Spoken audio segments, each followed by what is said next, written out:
This is a question on elasticity of supply. Here's a question. When a piece of commodity increases from rupees 6 to rupees 8, its quantity supplied increases from 20 units to 25 units. The price elasticity of supply is. So the price elasticity of supply is, if we take it as yes, that's equal to percentile change in the quantity divided by percentile change in the price. But using this formula we can't find out the price elasticity of supply. So let's modify this thing. So the formula says delta Q by Q into 1000 into 100, that is percentage, by delta P by P into 100. So the change in price can be written as Q1 minus Q0 by Q divided by P1 minus P0 by P, and 100 can be cancelled. Now this can be written as delta Q by delta P into P by Q. Now delta Q can be calculated as it is given that the supplied quantity increases from 20 units to 25 units. Delta Q will be 5 units and the initial quantity supplied is 20 units. So Q will be 20 units. And the price changes from 6 to 8, so delta P will be 2 rupees and the initial price is 6 rupees. By substituting the values, we can actually find out the value also.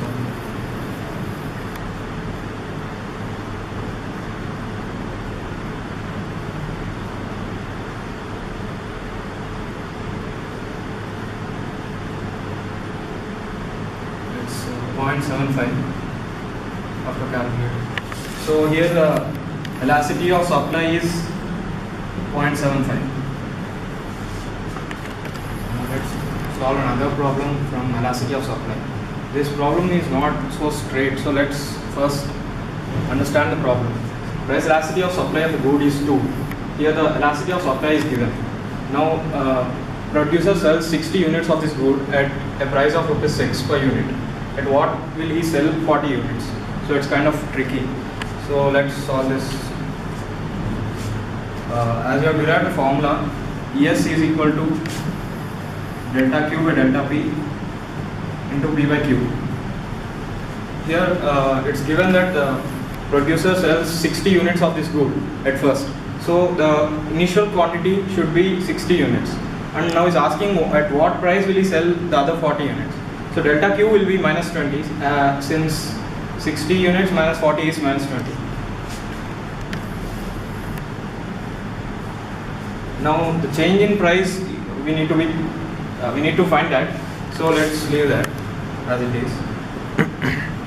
And the initial price is given to be 6 rupees.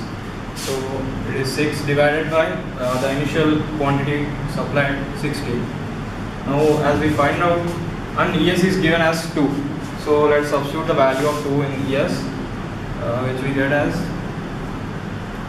2 is equal to minus 20 by delta P into 6 by 60,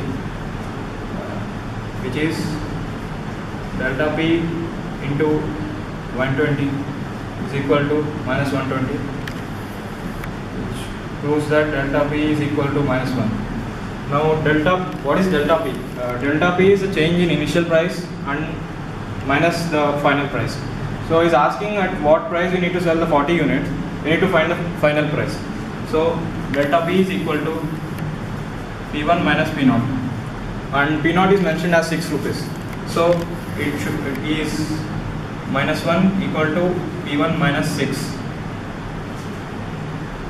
that is equal to 5 rupees. So the final price at which the producer sells the 40 units is rupees 5.